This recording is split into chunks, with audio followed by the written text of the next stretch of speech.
प्रदेश में विधानसभा चुनाव के प्रचार में आई तेजी। भाजपा, सपा, कांग्रेस के नेताओं ने अपने समर्थन के लिए जनता से मांगे वोट।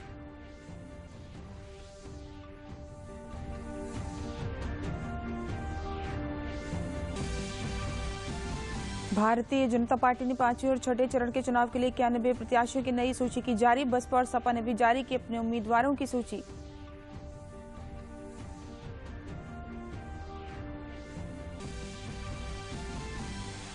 विधान परिषद में स्थानीय प्राधिकारी क्षेत्र के 36 सदस्यों के चुनाव के लिए कार्यक्रम घोषित। 2 चरणों में होगा चुनाव। 3 मार्च और 7 मार्च को होगा मतदान। 12 मार्च को होगी मतगणना।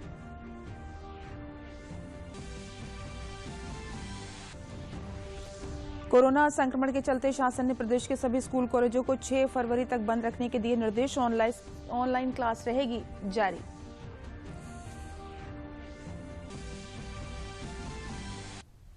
नमस्कार, मैं हूं तरन्नुम रिजवी। अब समाचार विस्तार से। यूपी और उत्तराखंड में बीजेपी का धुआंधार चुनाव प्रचार जारी है। अमित शाह ने उत्तराखंड में सियासी पारा बढ़ाया तो बीजेपी अध्यक्ष जेपी नड्डा और योगी आदित्यनाथ यूपी के तमाम जिलों में घर घर जाकर वोट मांगे और अखिलेश सरकार पर जमकर वार किया। योगी ने अखिलेश सरकार में चाचा भतीजे का ही विकास होने का आरोप लगाया तो अखिलेश के जिन्ना प्रेम पर भी उंगली उठाई। उत्तर प्रदेश और उत्तराखंड में चुनाव प्रचार अब और जोर पकड़ रहा है। शुक्रवार को बीजेपी के नेताओं ने दोनों राज्यों में धुआंधार दौरे कर जनता के बीच पहुंचने की कोशिश की। केंद्रीय गृह मंत्री अमित शाह हों या फिर बीजेपी अध्यक्ष जेपी नड्डा या फिर मुख्यमंत्री योगी आदित्यनाथ, सबने दोनों राज्यों में घर घर जाकर और लोगों से मुलाकात करके पार्टी के लिए वोट मांगे। बड़ी रैलियों और बड़ी सभाओं पर रोक के चलते पार्टी का सबसे ज्यादा जोर घर घर संपर्क और प्रबुद्ध मतदाताओं से संपर्क साधने पर है। इस काम में पार्टी के दिग्गज नेता लगे हुए हैं। सबसे पहले बात गृह मंत्री अमित शाह की करें तो शुक्रवार को वो उत्तराखंड में थे। अमित शाह ने रुद्रप्रयाग में स्थित बाबा रुद्रनाथ मंदिर के दर्शन किए। उन्होंने रुद्रप्रयाग में घर घर जाकर प्रचार किया। इस दौरान उन्होंने फिर से भाजपा की सरकार बनने पर राज्य के विकास को नई गति देने का भरोसा दिया। केंद्रीय गृह मंत्री ने पूर्व सैनिकों के साथ संवाद किया तो साथ ही महिला समूह बैठक और अनुसूचित जाति समाज की बैठक को भी संबोधित किया। इस दौरे में अमित शाह ने दिवंगत जनरल बिपिन रावत को याद किया तो साथ ही राज्य की जनता से कहा कि उनकी सरकार ने अपने वादों को पूरा किया है। अभी जब जनरल बिपिन रावत को अंतिम सैल्यूट मारने के लिए गया, अंतिम श्रद्धांजलि देने के लिए गया, देश के लिए काम करते करते शहीद हुए हैं, ये भाव पूरे परिवार के चेहरे। भारतीय जनता पार्टी के राष्ट्रीय अध्यक्ष जेपी नड्डा शुक्रवार को शाहजहांपुर में थे। उन्होंने भाजपा के जनसंपर्क अभियान के अंतर्गत घर घर जाकर लोगों से संपर्क किया। साथ ही कार्यकर्ताओं से संवाद किया और चुनाव की रणनीति बनाई। नड्डा ने प्रभावी मतदाता संवाद सम्मेलन को भी संबोधित किया।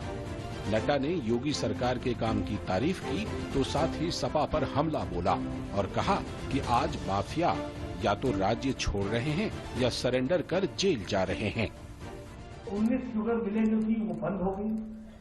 अखिलेश जी के समय में 11 शुगर मिलें बंद हो गई और योगी जी के समय में 3 शुगर मिलें शुरू हो गई, 54 डिस्टिलरीज इंस्टॉल्ड हो गई और 50% डिस्काउंट के द्वारा इलेक्ट्रिसिटी बिल फार्मर्स को देने का काम शुरू हुआ। यानी सोच ईमानदार, काम असरदार, काम दमदार, इस बात को हम मुख्यमंत्री योगी आदित्यनाथ ने मेरठ के हस्तिनापुर और कंकरखेड़ा में पार्टी के पक्ष में चुनाव प्रचार अभियान चलाया। मुख्यमंत्री योगी आदित्यनाथ ने कंकरखेड़ा में जनसंपर्क किया, जहां उनका जोरदार ढंग से स्वागत किया गया। हस्तिनापुर में प्रभावी मतदाता संवाद में मुख्यमंत्री योगी आदित्यनाथ ने समाजवादी पार्टी पर हमला बोला और कहा कि उनके कार्यकाल में बिजली नहीं आती थी, लेकिन अब बिजली फ्री करने का वादा कर रहे हैं। आज लोग कहते हैं फ्री में बिजली देंगे। अरे तुम तो बिजली ही नहीं देते थे। मैं पूछना चाहता हूं, क्या समाजवादी पार्टी की सरकार में बिजली आती थी क्या? तो ये लोग क्यों फ्री करते हैं? जब देना ही नहीं तो फिर फ्री का मतलब क्या होता है? क्योंकि इनको तो अंधेरा अच्छा लगता है, अंधेरे में रहने के आदी है। एक कहावत है, चांदनी रात चोरों को अच्छी नहीं लगती। इस बीच उत्तर प्रदेश विधानसभा चुनाव के लिए भाजपा ने उम्मीदवारों की एक और लिस्ट जारी कर दी है। इस लिस्ट में 91 उम्मीदवारों के नाम घोषित किए गए हैं। पार्टी ने सीएम योगी के मीडिया सलाहकार शलभ मणि त्रिपाठी को देवरिया से टिकट दिया है, जबकि सरकार में मंत्री सिद्धार्थनाथ सिंह को इलाहाबाद पश्चिम से उतारा गया है। इसके अलावा अयोध्या से वेद प्रकाश गुप्ता, इलाहाबाद दक्षिण से नंद कुमार गुप्ता को टिकट दिया गया है। मंत्री राजेंद्र प्रताप सिंह मोती को पट्टी विधानसभा से, पूर्व मंत्री अनुपमा जायसवाल को बहराइच से और मंत्री रमापति शास्त्री को मनकापुर से टिकट दिया गया है।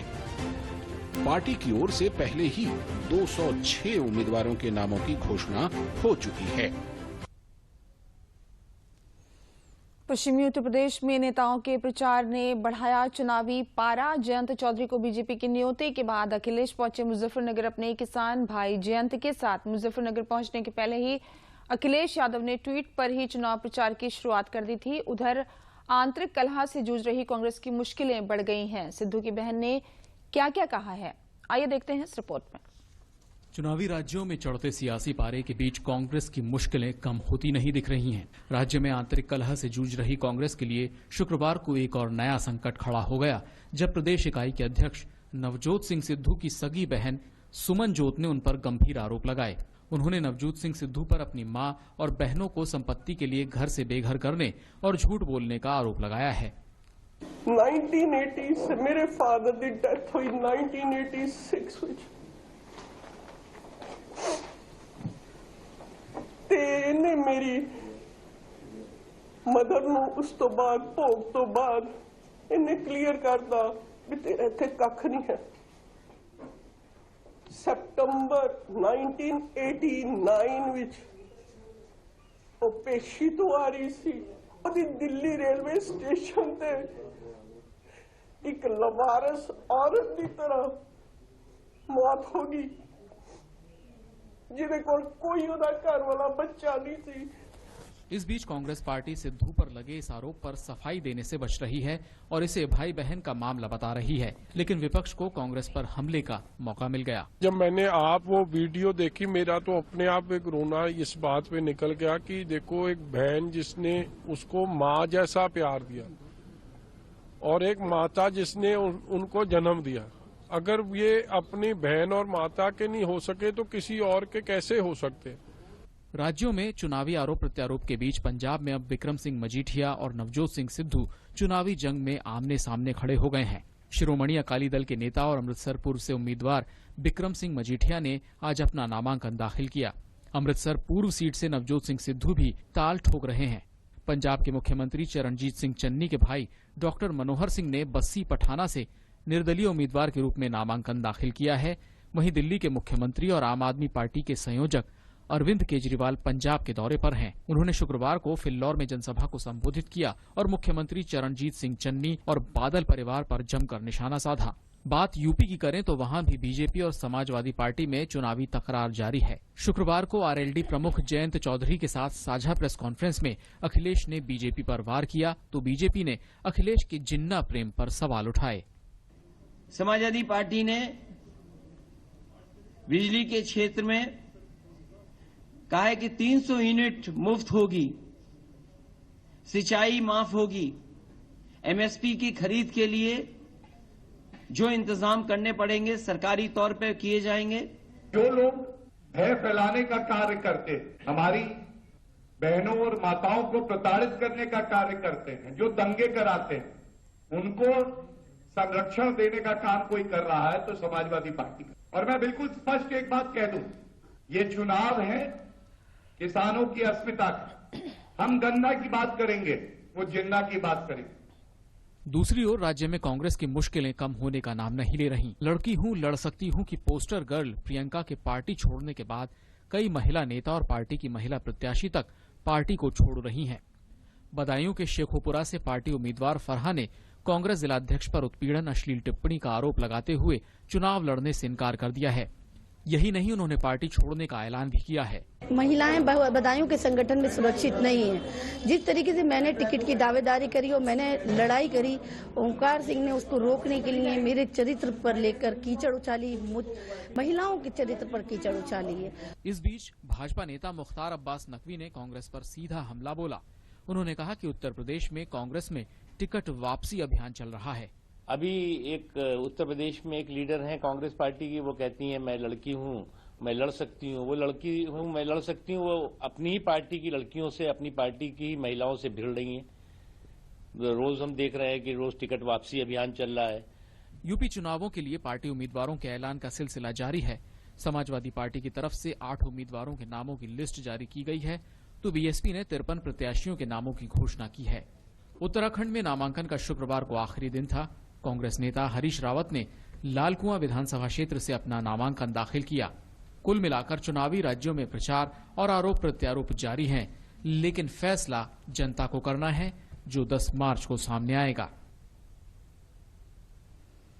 भारतीय जनता पार्टी ने शुक्रवार को उत्तर प्रदेश विधानसभा चुनाव के लिए 91 प्रत्याशियों की एक और लिस्ट जारी कर दी है। भाजपा ने प्रयागराज पश्चिमी सीट से मंत्री सिद्धार्थनाथ सिंह को टिकट दिया है, जबकि प्रयागराज दक्षिण से कैबिनेट मंत्री नंदगोपाल नंदी को टिकट दिया गया है। देवरिया की पथरदेवा विधानसभा सीट से मंत्री सूर्य प्रताप शाही को टिकट मिला है, जबकि देवरिया से शलभमणि त्रिपाठी को टिकट दिया गया है। योगी सरकार में मंत्री रमापति शास्त्री को मनकापुर सुरक्षित सीट से टिकट दिया गया है। इसके अतिरिक्त पट्टी विधानसभा से राजेंद्र प्रताप सिंह, मोती बलरामपुर से पलटू राम, फेफना से उपेंद्र तिवारी, इटावा सीट से सतीश चंद्र द्विवेदी को टिकट दिया गया है। श्रावस्ती से राम फेरन पांडे, बहराइच से अनुपमा जायसवाल और बांसी से जय प्रताप सिंह को भाजपा ने टिकट दिया है।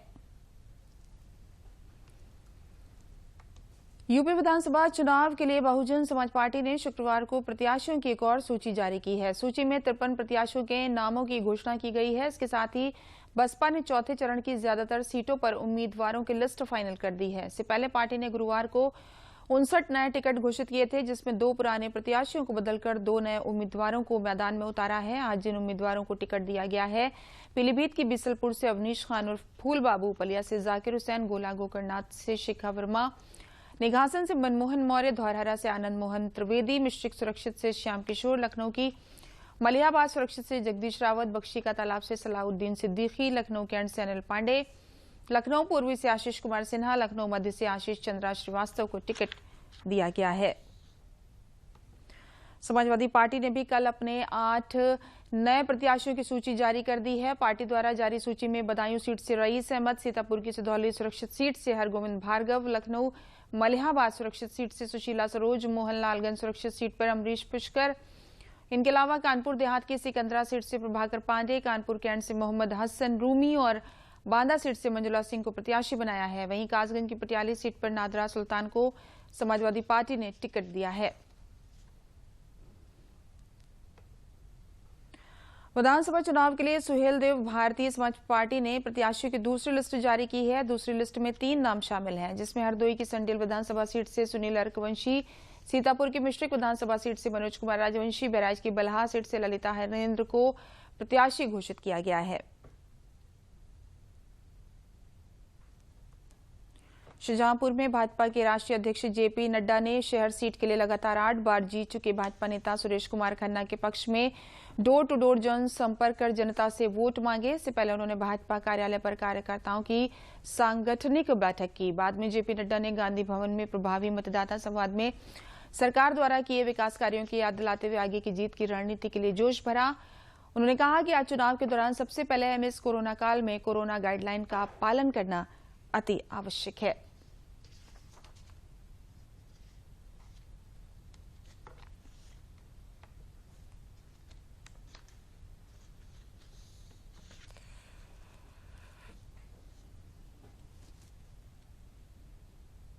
मैं हमेशा लोगों को कहता हूं, और यहां जब मैं जागरूक मतदाताओं को संबोधित कर रहा हूं, कि हमारे पास एक ही अधिकार है और हमारे पास एक ही आधार है, और वह आधार है क्या मैं कह रहा हूं यह महत्वपूर्ण नहीं है, क्या मैं कह रहा हूं इस पर मुझे मत तौलो, मुझे इस बात पर तौलो कि क्या मैंने कहा था और क्या मैंने किया है, वही तय करेगा कि अगला आधार है। 10 फरवरी को पहले चरण में आगरा में होने वाले विधानसभा चुनाव को लेकर अब प्रचार तेज हो गया है। भाजपा के बाद अब कांग्रेस नेता भी आगरा चुनाव प्रचार करने के लिए पहुंच रहे हैं। छत्तीसगढ़ के मुख्यमंत्री कांग्रेस नेता भूपेश बघेल आगरा पहुंचे और ताजनगरी में कांग्रेस प्रत्याशी के समर्थन में प्रचार कर वोट देने की अपील की। इस दौरान उन्होंने छावनी विधानसभा से कांग्रेस प्रत्याशी सिकंदर वाल्मीकि और आगरा उत्तर से विनोद बंसल को जिताने के लिए रेहड़ी, रिक्शा, टेम्पो चालकों और दुकानदारों एवं घर घर जाकर डोर टू डोर जन संपर्क कर वोट मांगे। भूपेश बघेल ने पत्रकारों से बात करते हुए कहा कि प्रदेश की जनता आज परिवर्तन चाहती है।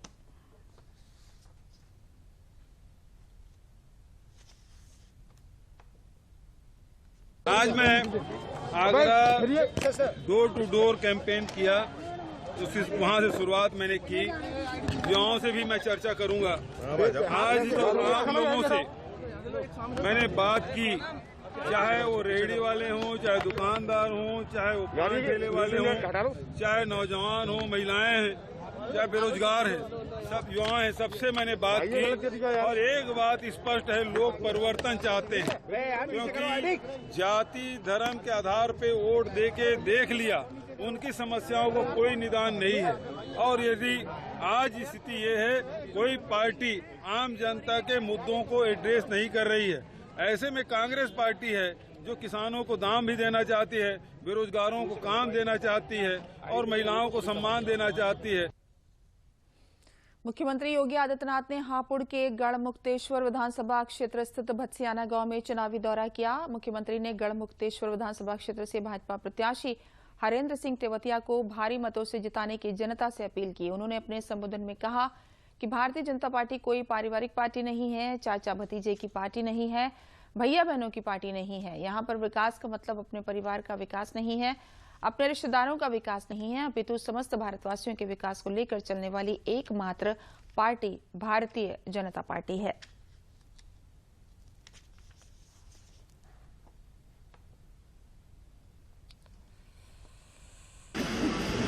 या बुआ भतीजे के विकास से था या भाई बहन के विकास से था। हमारे लिए विकास का मतलब उत्तर प्रदेश की 25 करोड़ जनता को बिना भेदभाव के शासन की योजनाओं का लाभ देना। हमारे लिए सुरक्षा का मतलब उत्तर प्रदेश के 25 करोड़ लोगों को सुरक्षा की व्यवस्था सुनिश्चित करना।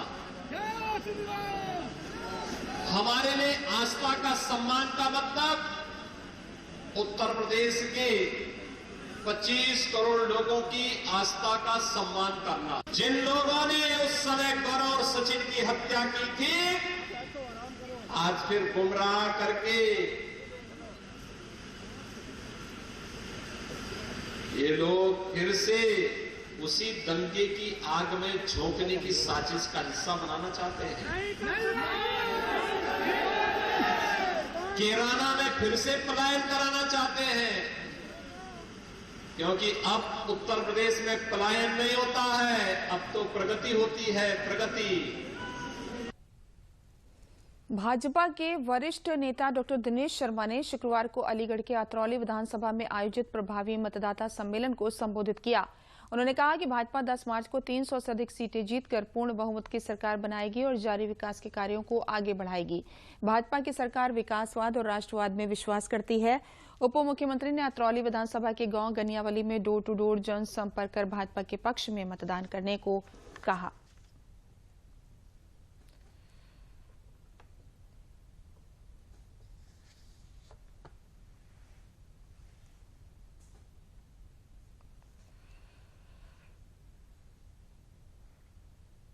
प्रभावी मतदाता संवाद और डोर टू डोर संपर्क का कार्यक्रम रखा गया है।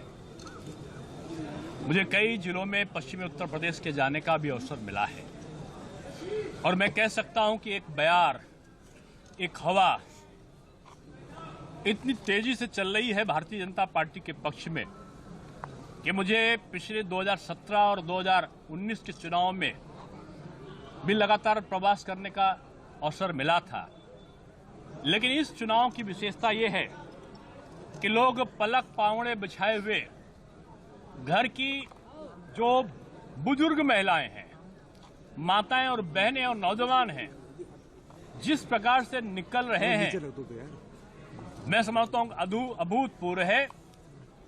और ये जो विजय पताका है भारतीय जनता पार्टी के, वो उत्तर प्रदेश में एक नया रिकॉर्ड बनाने की तरफ हम बढ़ रहे हैं।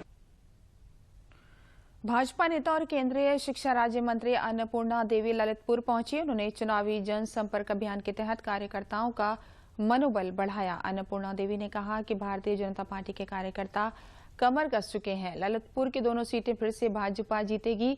जब से योगी जी की प्रदेश में सरकार बनी है, तब से लगातार प्रदेश का विकास हुआ है, कानून व्यवस्था सुदृढ़ हुई है। प्रदेश में मां, बहन, बेटी निर्भीक होकर कहीं पर भी आ जा सकती है।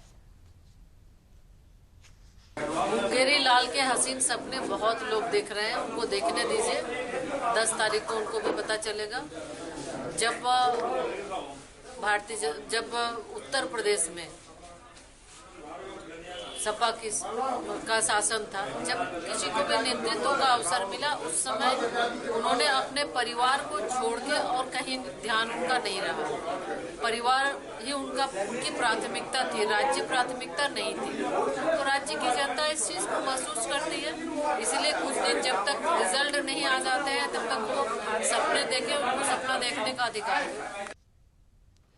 कानपुर नगर के 10 विधानसभा सीटों पर चुनाव के लिए नामांकन के तीसरे दिन सीसामऊ विधानसभा सीट से भाजपा के प्रदेश उपाध्यक्ष और वर्तमान एमएलसी सलिल बिश्नोई, सपा से हाजी इरफान सोलंकी, आर्यनगर विधानसभा सीट से सपा प्रत्याशी अमिताभ वाजपेयी और इंडियन नेशनल कांग्रेस से प्रमोद कुमार, महाराजपुर विधानसभा सीट से सपा प्रत्याशी फतेह बहादुर सिंह और कांग्रेस प्रत्याशी कनिष्क पांडे, बिठूर विधानसभा सीट से भाजपा प्रत्याशी अभिजीत सिंह सांगा ने नामांकन किया।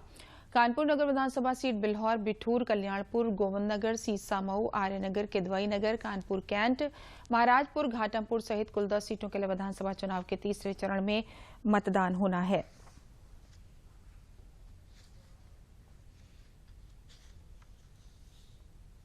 और समाजवादी पार्टी ने जो घोषणाएं करी हैं, जो बेरोजगारी के खिलाफ लोग हैं, जो नौजवानों की समस्याओं पर सरकार के खिलाफ है, जो महंगाई बढ़ती हुई से परेशान हैं, जो किसानों के समर्थन के लोग हैं, वो सारे लोग समाजवादी पार्टी पक्ष में वोट करेंगे। इसलिए करेंगे तो समाजवादी पार्टी के नेता ने कहा है कि हम 30 यूनिट बिजली को देंगे। 213 सीसामऊ विधानसभा क्षेत्र में भाजपा का कमल खिलाने के लिए मैंने नामांकन किया है। सीसामऊ का विकास, सीसामऊ के क्षेत्रवासियों के आंखों के आंसू पहुंचना। अमरोहा जिले में द्वितीय चरण में 14 फरवरी को होने वाले विधानसभा चुनाव के लिए कड़ी सुरक्षा व्यवस्था के बीच शुक्रवार को अंतिम दिन कुल 39 नामांकन हुए। अंतिम दिन जिले के धनौरा सुरक्षित विधानसभा क्षेत्र के लिए एआईएमआईएम की गीता रानी सहित 9 प्रत्याशियों ने अपना नामांकन कराया। नौगांवा सदात विधानसभा क्षेत्र से कांग्रेस की रेखा रानी, आपके हेमेंद्र सिंह चौहान, एआईएमआईएम के मोहम्मद आदिल सहित 8 ने अपना पर्चा दाखिल किया।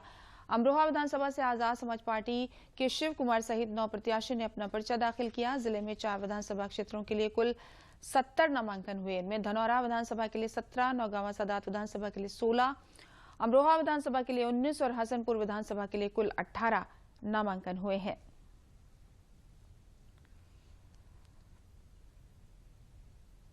मैं प्रियंका गांधी जी ने मुझ पे इतना विश्वास करा है। मैं नौगांवा विधानसभा 40 से चुनाव लड़ूंगी।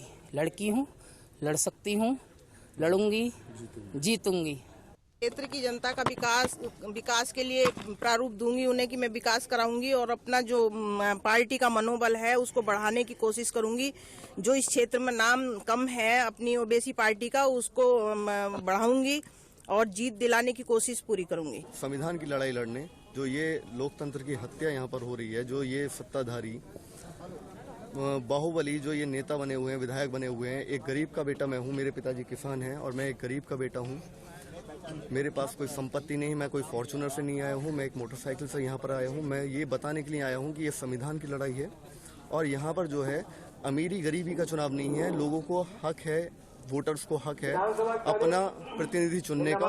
तो मैं इसी प्रकार से संविधान को अपने साथ लेकर नामांकन कराने के लिए आया। फिरोजाबाद सदर विधानसभा क्षेत्र से भाजपा नेता मनीष असीजा ने शुक्रवार को नामांकन दाखिल किया। जिले में 5 विधानसभाओं में अब तक कुल 4 प्रत्याशियों ने नामांकन दाखिल किए हैं। तीसरे चरण में जनपद में मतदान संपन्न होगा। फिरोजाबाद से 2 बार चेयरमैन बनने के बाद मनीष असीजा वर्ष 2012 में विधायक बनकर विधानसभा में पहुंचे थे और वर्ष 2017 में भाजपा से चुनाव जीतकर पुनः विधानसभा पहुंचने वाले मनीष असीजा को भाजपा ने टिकट देकर प्रत्याशी बनाया है।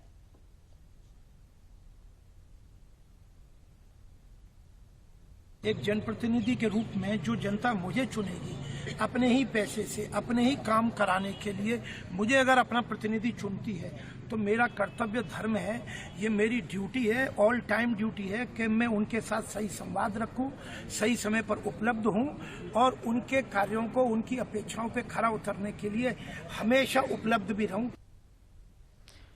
उत्तर प्रदेश विधानसभा सामान्य निर्वाचन 2022 के दृष्टिगत बीएसए कॉलेज के रसखान प्रेक्षागृह में आयोजित प्रशिक्षण में मतदान कार्मिकों को ईवीएम एवं वीवीपैट संचालन के संबंध में विस्तार से जानकारी दी गई। मथुरा वृंदावन विकास प्राधिकरण के सचिव राजेश कुमार ने बताया कि बीएसए कॉलेज में विधानसभा सामान्य निर्वाचन में ईवीएम वीवीपैट का मतदान कार्मिकों को दूसरे दिन का प्रशिक्षण दिया गया। कार्मिकों को ईवीएम संचालन के संबंध में विधिवत और विस्तृत जानकारी उपलब्ध कराई। इसके साथ ही जनपद के पुलिस लाइन अस्पताल में पुलिस कर्मियों को लगातार कोविड वैक्सीन की बूस्टर डोज दी जा रही है। जनपद में अब तक 7,000 से ज्यादा पुलिस कर्मियों को बूस्टर डोज दी जा चुकी है।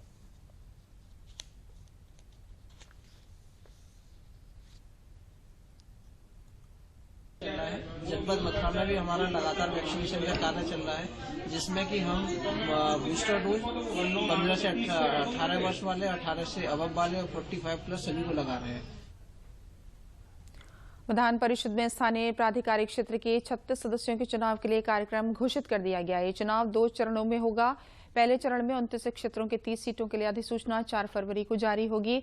मतदान 3 मार्च को होगा। दूसरे चरण की 6 सीटों के लिए अधिसूचना 10 फरवरी को जारी होगी। मतदान 7 मार्च को होगा। मतगणना 12 मार्च को की जाएगी। मुख्य निर्वाचन अधिकारी अजय कुमार शुक्ला ने शुक्रवार को चुनाव कार्यक्रम जारी कर दिया।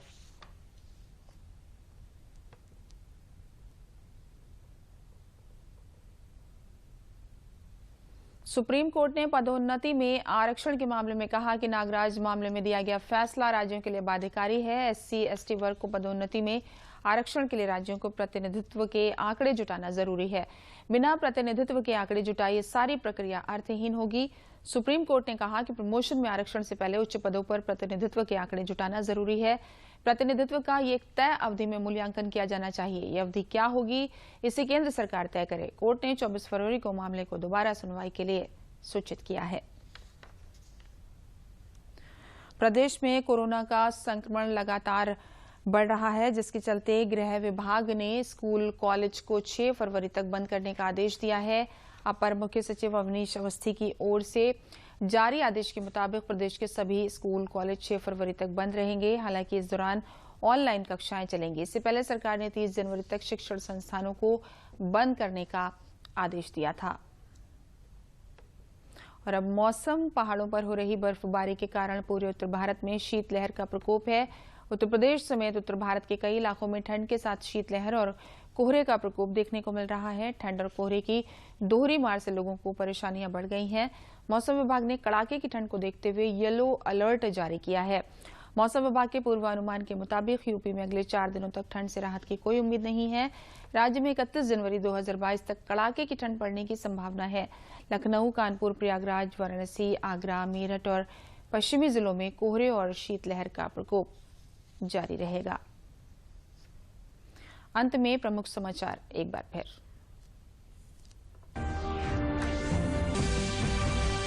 प्रदेश में विधानसभा चुनाव के प्रचार में आई तेजी। भाजपा, सपा, कांग्रेस के नेताओं ने अपने समर्थन के लिए जनता से मांगे वोट।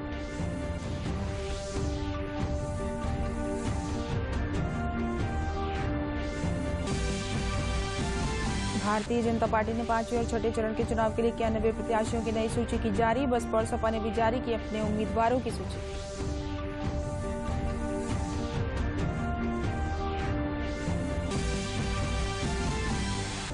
विधान परिषद में स्थानीय प्राधिकारी क्षेत्र के 36 सदस्यों के चुनाव के लिए कार्यक्रम घोषित। 2 चरणों में होगा चुनाव। 3 मार्च और 7 मार्च को होगा मतदान। 12 मार्च को होगी मतगणना।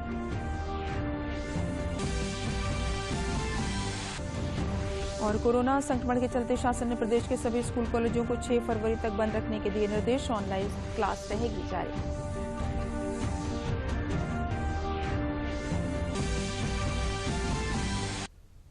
इसी के साथ समाचार समाप्त हुए। नमस्कार।